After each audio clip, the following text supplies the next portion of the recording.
3 दिसंबर 2022 को अरनिया में एक बैठक के दौरान किसान बोर्ड के सदस्यों ने सरकार से मांग की थी कि जो नहरों की व्यवस्था है, जो इरिगेशन की व्यवस्था है, उसको सुचारू किया जाए। नहरों की साफ़ सफाई करवाई जाए, अगर कहीं नहरें टूटी फूटी हैं उनकी मुरम्मत करवाई जाए। हम आपको बता दें कि 3 दिसंबर 2022 से ही हमारी जेके न्यूज़ टुडे की जो टीम है वो अपने सर्वे पर निकली है और ये देखिए नहरों की ये दुर्दशा है।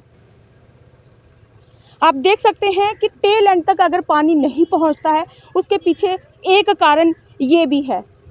नहरों की रखरखाव नहीं हो रहा है, नहरों की मरम्मत नहीं हो रही है। पानी जो है वो किसानों को पूरा नहीं मिल पा रहा है और उसका एक रीज़न ये भी है। तो हमारे साथ मौजूद हैं chief engineer irrigation department Shri Manoj Gupta ji. तो हम इनसे जानना चाहेंगे कि आखिर इसके पीछे क्या वजह है कि ये रणबीर कैनल जो है वो गार्बेज डंप बनती जा रही है और इसका जो पानी है वो टेल एंड तक नहीं पहुंच रहा है, और अगर कहीं कहीं ये टूटी हुई है तो इसकी मरम्मत क्यों नहीं हो रही है। सर, आपका बहुत बहुत स्वागत है। Thank you. सर, क्या रीज़न है इसके पीछे?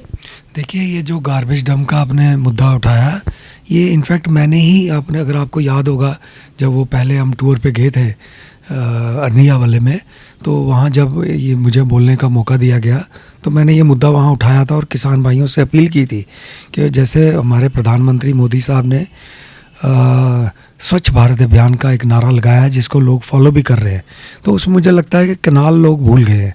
कनाल भी उसका एक पार्ट है, तो हमें चाहिए कि कनाल भी साफ़ रखें, ताकि एक ये भी हमारा रीज़न है कि कनाल में कूड़ा करकट और गंदा पानी डंप करने से उसकी हमारी कैरिंग कैपेसिटी कम हो जाती है और कई हमारे स्ट्रक्चर्स भी उससे डैमेज हो जाते हैं, क्योंकि वो जब ये पॉलीथीन बैग वगैरह वहाँ फंसते हैं तो उससे थोड़ा प्रॉब्लम होती है। कई बार कनाल बंद करनी पड़ती है, जिससे टेलवाइंड से पानी थोड़ा सा पहुँचने में दिक्कत आती है। तो ये पॉइंट हमने अभी किसान बोर्ड एडवाइजरी की जब मीटिंग हुई थी वहाँ भी ये मुद्दा उठाया, जिसको हमारे additional chief secretary Atul Dullu साहब ने भी इसका संज्ञान लेते हुए, ये शायद मिनट्स ऑफ मीटिंग में भी आएगा। और इस मामले में हमने टाइम टू टाइम हमारे जो यहाँ पे यूईडी डिपार्टमेंट जैसे म्यूनसिपैलिटी है या दूसरे डिपार्टमेंट्स हैं जो ड्रेनेज का जिनका ज़िम्मा है, उनके साथ भी हमने ये मुद्दा उठाया हुआ है और हम उम्मीद करते हैं कि इस पर कोई एक्शन होगा और सारी ये ड्रेन्स बनाई जाएंगी ताकि गंदा पानी उसमें ना जाए। सर, जो मेन कनाल है उससे जो छोटी छोटी डिस्ट्रीब्यूटरीज निकलती हैं, जिन्हें हम डोगरी भाषा में सुए सॉट कहते हैं, जब वो कॉलोनियों से निकलते हैं कहीं कहीं वो टूटे हैं। और जिस दिन से आपने ये मतलब डुल्लू साहब ने दौरा किया है अरनिया सेक्टर का, जब से ये डिमांड उठी है तब से हम लोग भी जेके न्यूज़ टुडे की जो टीम है अपने आप पर इस पर सर्वे कर रही है। और हमने कुछ वार्ड्स में, मैंने उस दिन भी कहा था कि वार्ड नंबर 32 है अजीत कॉलोनी की, वहाँ पे कुछ पैच जो है वो टूटा हुआ है। लोगों का कहना है कि जब मेन कैनल से पानी छोड़ा जाता है तो वो सारा पानी तो इसी कॉलोनी में आकर बह जाता है, तो आगे पानी कहाँ पहुँचा जाएगा। और उनका ये भी कहना था कि हम बार बार अप्रोच करते हैं, इससे हमें भी असुविधा हो रही है, इससे किसानों को भी असुविधा हो रही है, लेकिन इस तरफ संज्ञान नहीं लिया जाता है। और ऐसा है, मतलब जैसे आप फार फ्लंग एरियाज में चले जाते हो, वहाँ पे भी जब ये मरम्मत की बात चलती है तो कैनल कहीं कहीं से ये सुए, ये डिस्ट्रीब्यूटर्स टूटी हुई हैं। इस बारे में आप क्या कहेंगे सर? देखिए, जो कनाल जब भी कहीं पे ब्रीच होती है, कुछ होता है, तो इसको हम पूरा इसका ध्यान रखते हैं और अपने जो बजट हमारा प्लान होता है उसमें इन वर्क्स को प्रोविजन रखा जाता है।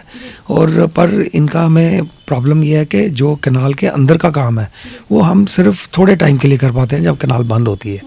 तो उसके बाद अगर कोई होता है तो हम उसको ऐसे टेम्पररी रेस्टोरेट करते हैं।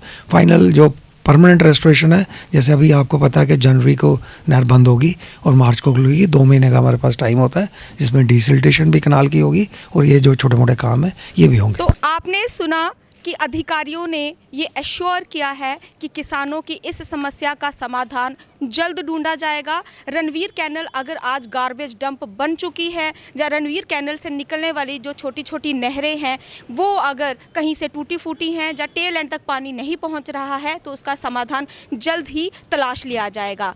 कैमरामैन अरुण बब्बर के साथ मैं मोनिका जम्वाल, जेके न्यूज़ टुडे के लिए।